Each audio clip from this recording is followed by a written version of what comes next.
cómo escapamos de la Puebla. De la Puebla no es fácil salir. Bien lo saben los que han estado allí. La Puebla es un sitio de verdes, de contrastes, de gentes de campo y gentes de ciudad que se rompen. Y allí caen rayos y caen truenos, y en sus pantanos hay cocodrilos, y en sus montes culebras y jabalíes, y todo tipo de animales. Bien cruza un erizo, bien hay un incendio, bien se rompe la noche trémula de la niña que quiere salvarse. Escenario que puede llegar a ser un circo humano, donde nos recuerda nuestra naturaleza, nuestras limitaciones, nuestras aspiraciones que nunca llegan, pero que brotan, que son adolescentes, que van, que intentan de forma desorganizada llegar. Planificaron y se quedaron, no planificaron y no llegaron. Y en medio me habían llevado allí, en un intento por escapar de mí mismo, en un intento por reconstruir algo. Había que hacer 2 novelas. ¿Por dónde empezar? Otra vez de nuevo, otra vez la misma angustia. Enfrentarse a un folio blanco, el vacío, la serpiente, el ojo, la culebra. Miran. Y yo quería tocar la guitarra flamenca, y la guitarra flamenca me estaba tocando a mí. Sitio de retiradas, de pequeñas escaramuzas de guerrilleros, de drogas, de algo que brota, repito, entre puticlús y arrabales, entre mansedumbre rural. Se ve el calor del sol, el cantar del grillo, el pájaro encima de la rama, y el recibidor, que no conseguidor, el recibidor, hombre prisionero, guardián del campo de concentración natural, del retiro del paisaje.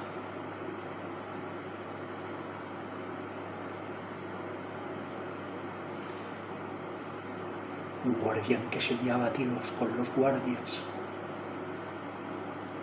que hablaba, que le habían hecho perrerías, que hablaba al hombre en su soledad y en su locura, porque allí quedamos todos locos en aquel pueblo de la Mancha, un pueblo de la Mancha de cuyo nombre no me quiero acordar, y allí cantaba yo a las 3 de la tarde, en el sol, con mi guitarra. Ay, mi amada que me había dejado. Ay, mi amada que me había dejado. Me había dejado mi amada en Madrid y solo podía pensar en ella. Y al regadío del calor, las aguas volvían a su cauce, porque en todo calor hay un regadío que sacábamos la manguera en aquellos porches toledanos y refrescábamos el ambiente cargado y denso, prófugo y profundo, de espía soterrado que ponen a un guardián, a un centinela insomne, para que no pudiéramos hacer las novelas de lo que quedó de aquel tirano, de lo que quedó de aquella España, de lo que quedó de aquella Europa, de lo que quedó de aquel mundo. Un sinfín de personajes en una novela coral.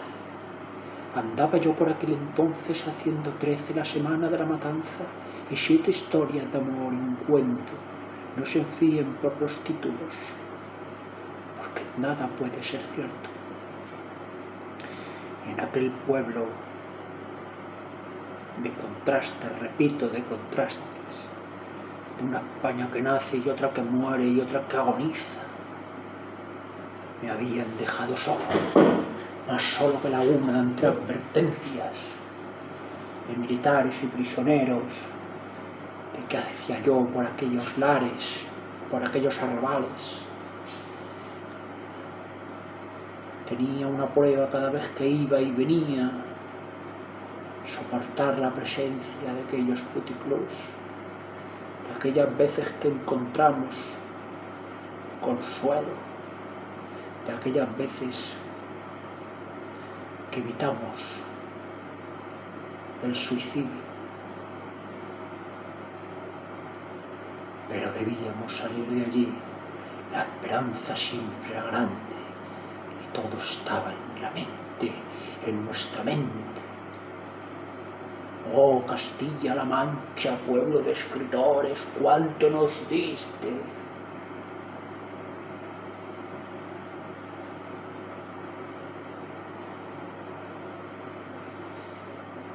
Llegó el recibidor, hombre robusto, más bien bajo, también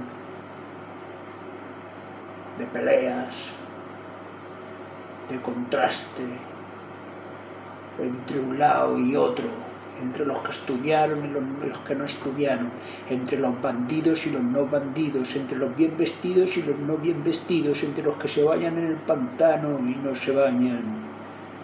Pero todos tenían en común, altos, bajos, izquierdas y derechas, la siesta española mientras yo bajaba al pantano con mis perros a bañarme. Y me miraban aquellas gentes de los pueblos y de aquella ciudad próxima, como a un rara avis, un pobre surfero con el pelo largo que tenía sus perros. Bañábame en aquellos fantásticas aguas y fantásticos terrores. Sería otro relato de Edgar Allan Poe, leyendo y releyendo libros de Lovecraft que ya no me entraban jamás, vecinos que me pasaron el oro del rey y otros tantos.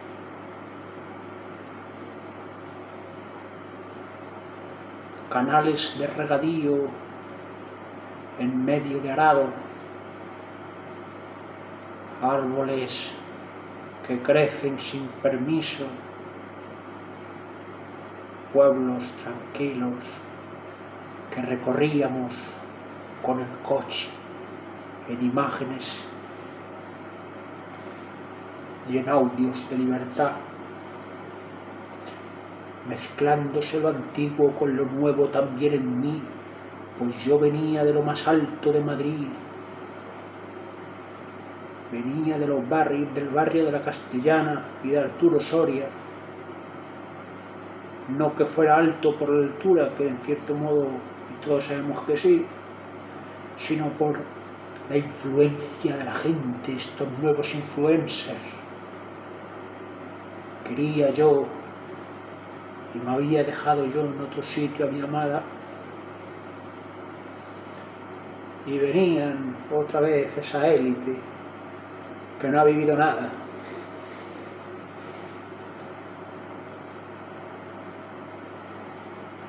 Me hablaba que el personaje manchego, enloquecido ya por la cadencia y la carencia, oh amigo, que encontré un amigo en tanta soledad en aquella prisión que nosotros hicimos solos, pues en aquel refugio había muy poca gente y nos perdíamos entre el campo, los valles y las urbanizaciones, todas terminadas pero todas inhabitadas, salvo algún fin de semana que se poblaba lo despoblado, que volvía a la vida donde no había. Costumbres y costureras, andaba caminito a recorrer pueblos pueblos que eran el mío al fin y al cabo, de fuentes que nunca termina el agua,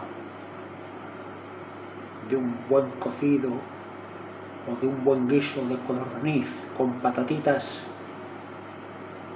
Así andábamos por allí, entre gentes que los había hecho la vida más fuertes, así era, tenían una naturaleza más fuerte como toros. Allí el más débil era fuerte. Practicamos allí artes marciales y algún anciano que otro nos partió el pómulo. Recuerdos, pues no hace unos meses y de aquella hazaña que vivimos, nos encontramos con aquella entrevista de aquel editor conocido. Nos dejó un libro que por suerte, por desgracia para nosotros, se hizo un poco verdad. Volver a los orígenes, a esa dureza donde no te importa nada, donde pierdes la seguridad, donde estás obligado a abandonar todo aquello que te proporciona seguridad y pequeños placeres y comodidad, sobre todo comodidad. Meses de hambruna, andaba por allí el lobo manchego y se hizo muchos amigos también por allí. Conoció a uno y conoció a otro, pero todo aquello era como una novela, como un encanto. Y así se hizo aquella novela, empezando por aquel personaje que era el recibidor. ¿Cómo escapar de todo aquello? ¿Cómo llegar? Cuando todos te miran, cuando llegas y no hay nadie, no hay ni una sola persona que no salga a asomarse a la puerta. ¡Ay, familia de Pascual Duarte, de Camilo José Cela! Yo conocí a tal personaje y personajes en añadidura, que había allí un complot que había quedado, un complot mezclado con la más terrible de las imaginaciones, entre hadas, duendes, cuentos. Veníamos de todo aquello y todo aquel mundo nuevo se mezcló. Todos los mundos convivían en un solo mundo. Cada día era como sacado de un cuento, donde las estrellas se reflejaban en las aguas del pantano, las barquitas se mecían en aguas platas, cobijadas por los árboles, y hasta donde los lobos eran amigos y te dejaban pescar tranquilamente, donde la tranquilidad y la paz se respiraba por todos los lados, donde hasta la más terrible de las criaturas enfermiza podría llegar allí para curarse. Era una isla, era nuestra isla. Isla de guerreros, de prisioneros, de los que habíamos sido los peores y no sabían qué hacer con nosotros, de los desheredados, de los excesivamente inteligentes, de los excesivamente locos, de los excesivamente fuertes. Exceso. Que no deceso ni defecto, que no sabían qué hacer con nosotros. Éramos el cajón desastre de esa psicología o de esa psiquiatría. Éramos esos que suspendíamos en la universidad o en el instituto o en el colegio y luego descubrieron que algunos eran más inteligentes o que simplemente necesitaban modelos de adaptación curricular.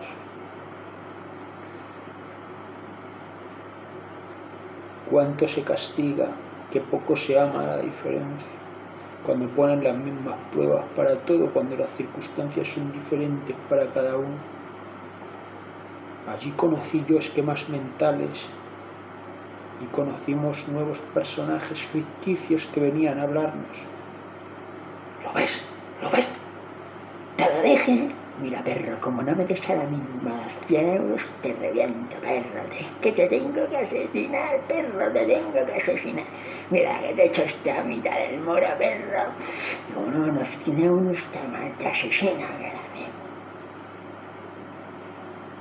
¿Y qué hacíamos nosotros entonces? ¡Bum! Estallaba la mente y estallaba todo, y nos enfrentábamos y peleábamos allí como locos. Y los mismos lobos se tranquilizaban unos con otros porque por lo menos no estaban solos. Luego en aquella novela de Camilo José Cela, que está en el bar y la colmena, y andábamos, caminábamos, nos encontrábamos los mismos personajes solitarios, insomnes, desganados. Habíamos sido picados por los mosquitos, devorados por los tigres. De retirada, siempre de retirada y en fuga.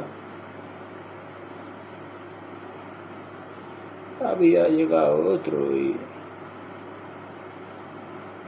me dio por espiarme una persona. Entonces era pirata informático y yo ponía una y otra de la misma canción para molestarle y a veces no, porque me gustaba la canción. Y entonces me di cuenta de que en el fondo lo que necesitaba era cariño y estaba llamándome la atención y me contaba las palizas que había dado a la gente y era enorme y las fechorías que había hecho y todos los días me lo contaba y yo le decía que me voy a meter 1 litro de vino para el cuerpo y 2 Valium para que no quede ni un resto de temblor en mí y te voy a comer la cara a bocados. Y entonces nos empezamos a hacer un poco enemigos pero me di cuenta de yo tenía que hacer esas 2 novelas, me había comprometido, no podía estar ejerciendo de educador todo el día pero también me pesó por un lado porque cuánta gente me tenía que haber hecho un poco más de tarea educativa con unos, con otros, con los que están en los extremos.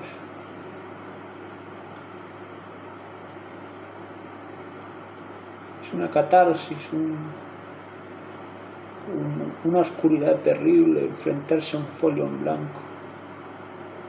La gente no lo sabe, pero una y otra vez enfrentarse a un folio en blanco. Yo ya ni puedo porque me duelen las manos y lo que tengo ya es el pico. Como los políticos ya solo me queda el pico. Esperemos que el mío vaya recto. Y entonces era aquel hombre, aquella soledad, lo terrible de la soledad. Todos nos habíamos quedado locos porque estábamos solos. En un intento de algo como experimento sociológico que había hecho los males de la ciudad del primer mundo, por así decirlo, de las primeras ciudades, del excesivo progreso, de no valorar lo rural. Nosotros venía y entonces yo andaba muy contento y me había recuperado otra vez y me estaba poniendo muy fuerte y incluso tomaba batidos de esos de gimnasio y me paseaba, me estaba todo el día paseando por el monte con los perros, contento de encontrarme en mi propia naturaleza, aprender a comunicarme otra vez conmigo mismo en el sosiego, en la tranquilidad. Pero vi que otro exceso lleva a una carencia, un exceso sí lleva a otra carencia. Esto es, ¿por qué aquel hombre que empezó siendo mi padre terminó odiándome? Y entonces me vigilaba. A mí no me importaba que me vigilara, pero ya no me quería y me odiaba. Haz como yo, me decía.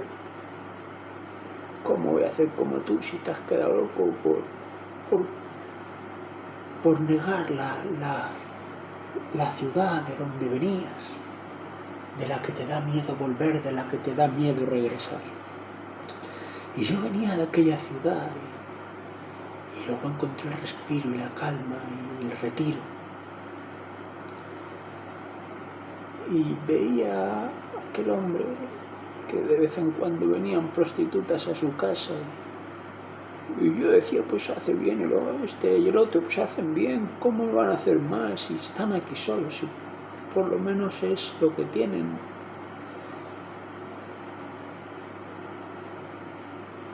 Perdidos en algo, en algo que todo el mundo buscaba, un sueño. Todo el mundo buscaba subir de algo que ellos no sabían, que ya habían estado ahí y no les había gustado y habían vuelto al retiro. Pero el retiro estaba demasiado lejos y era una prisión para la mente. La soledad, el privar a las personas de estar con otra gente, termina en conductas antisociales.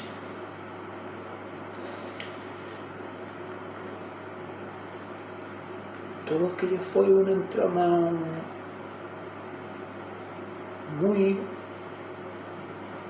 con mucho aprendizaje,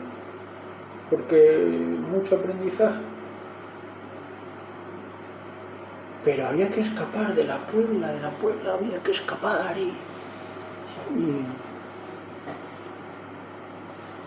y te das cuenta de que allí es como lo mismo pero sin tanta hipocresía, ¿no? Se mira mucho más el euro, se mira muchísimo, siempre hay un trapicheo constante, una economía sumergida, un trapi continuo. Pero también te das cuenta de que esa naturaleza en el fondo pues son más fuertes, ¿no? En muchos sentidos, son más sanos, disfrutan más las tormentas, disfrutan el aire, el campo, todo eso que hemos perdido, todo eso que cualquier escritor debería de pasar un tiempo en el campo. Nosotros tuvimos la suerte de pasar más de un año o así en Castilla-La Mancha.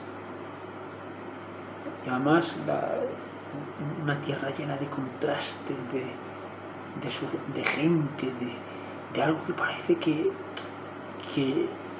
los que estamos en Madrid no vemos, ¿no? O los que viajan por el mundo, por grandes ciudades no vemos. Pero muchas veces no hace falta viajar tanto por el mundo, sino más por el sitio por donde uno vive, ¿no? O por donde uno está, ¿no? Por su propio país. ¿Ves cómo cada persona tiene una identidad que a su vez viene de un marco cultural, histórico, bueno, una coyuntura histórico concreto temporal, bueno, es evidente, pero viene como de la identidad de un pueblo, por así decirlo, de la esencia de algo, ¿no? De la esencia de algo y lo replica. Ahí sí que se ve completamente, ¿no? Como aquel terror de la guerra civil no terminó nunca, ¿eh? Cómo quedaron guardias de aquello, ¿no? Para perpetuar una tiranía hacia un lado o hacia otro, cuidado.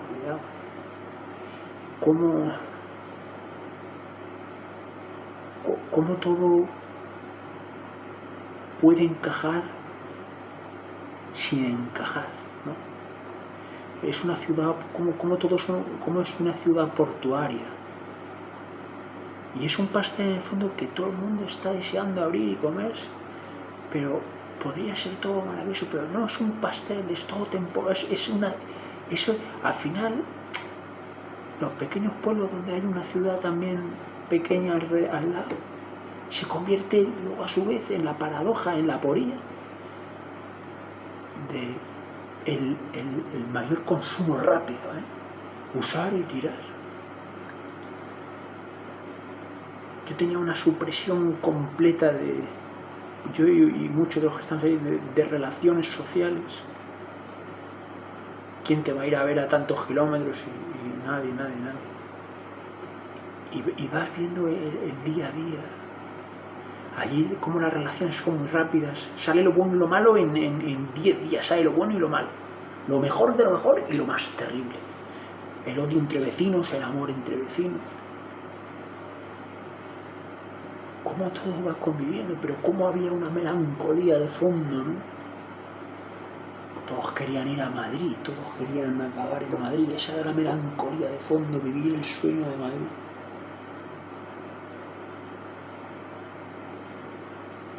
Como aquel emigrante que busca llegar a Europa, ¿no? Pero allí ¿qué? Luego muchas veces el sueño nos lo han vendido, es un humo que nos lo han vendido o que nos hemos vendido nosotros mismos, que es aún peor, ¿eh?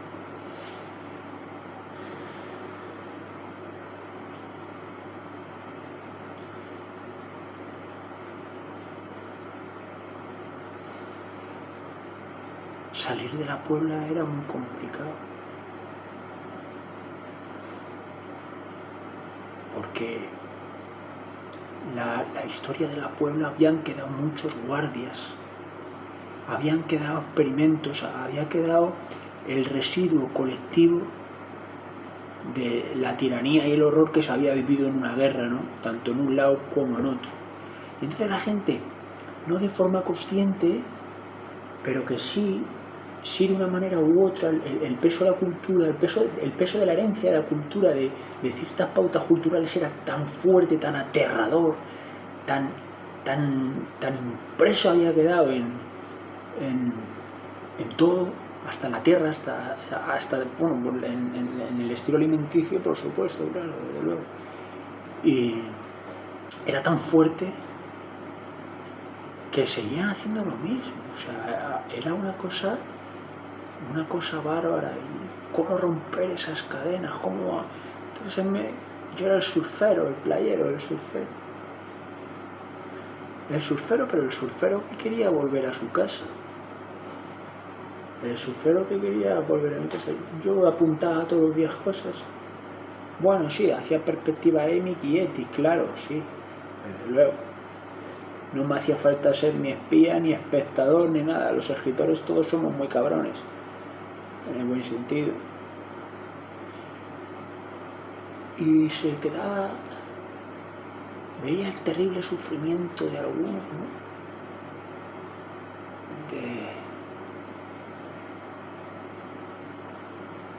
El terrible sufrimiento que había, y cómo con pequeñas rozas, muchas veces no hace falta tirar un muro, sino hacerle una roza, cómo con pequeñas rozas la gente podía volver a reconducirse, ¿no? A reconstruirse. No hacía falta tanto centro penitenciario ni tanta historia, sino una pequeña un pequeño consejo de amigo, una pequeña guía, una pequeña plataforma de integración social, o un plan de rehabilitación, ¿no? Un plan de rehabilitación social, porque muchos de ellos les fallaba la familia, se habían quedado solos, ¿no? Ya lo dicen los trabajadores sociales y nosotros los educadores también, los psicólogos y los antropólogos, la importancia, y los sociólogos, claro, la importancia de la familia, ¿no? La importancia de la familia. Cuando te falla la familia, ¿no? En el sentido, por ejemplo, que no la tengas, o que la tengas tan lejos que el mundo se te hace una ruina y ya no te puedes levantar, ¿eh? Conocí a algunos que tenían carrera o estudios, entre ellos yo, y ya no te puedes levantar, no te podías levantar, porque cuando no te faltaba una cosa te faltaba otra. Y esto sin caer en drogas y sin caer en historias, en otros problemas derivados, ¿no? Como adicciones, etcétera, etcétera.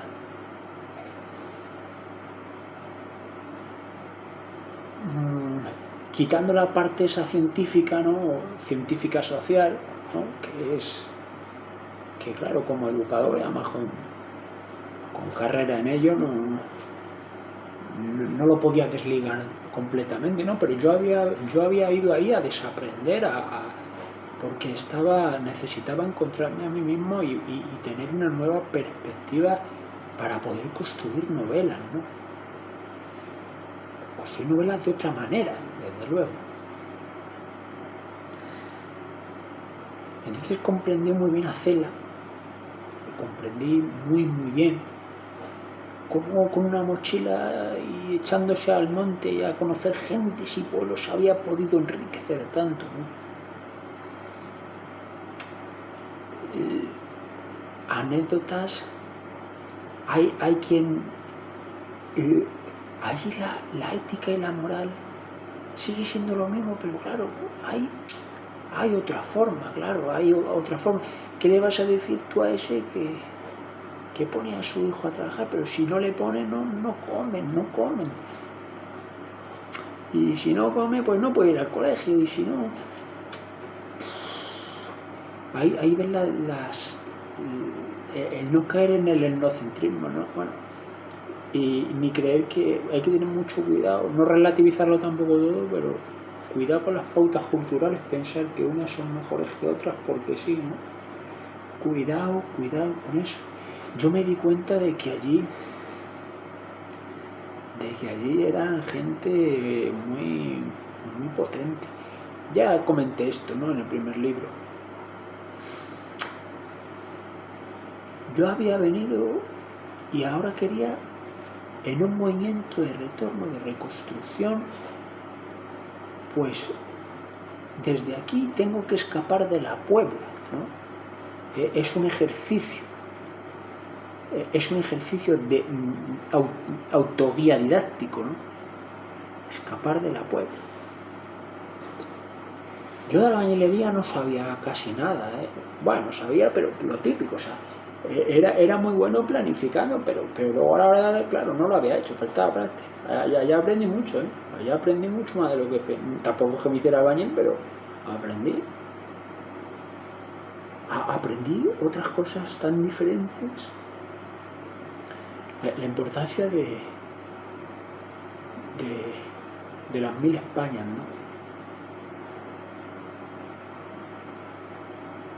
Y en todos lados era igual, que si derecha, que si izquierda, que si los toros, que si toros sí, que si toros no, que si tal, que si Pascual, que si... Y yo era un bicho raro que no encajaba en... Bueno, era un bicho raro, pero súper, en el fondo, como me había ganado el derecho a... Sí, sé que hay espías detrás escuchando esta misma grabación, es igual.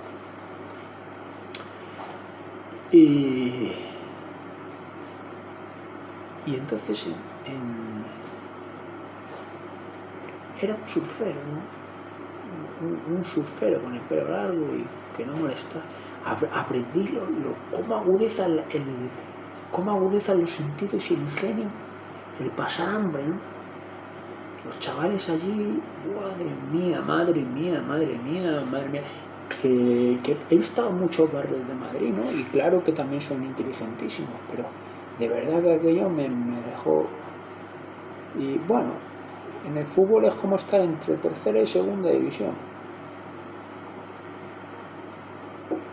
Y hay que subir a primera. Por las noches salía a andar por la urbanización. Pasaba horas y horas.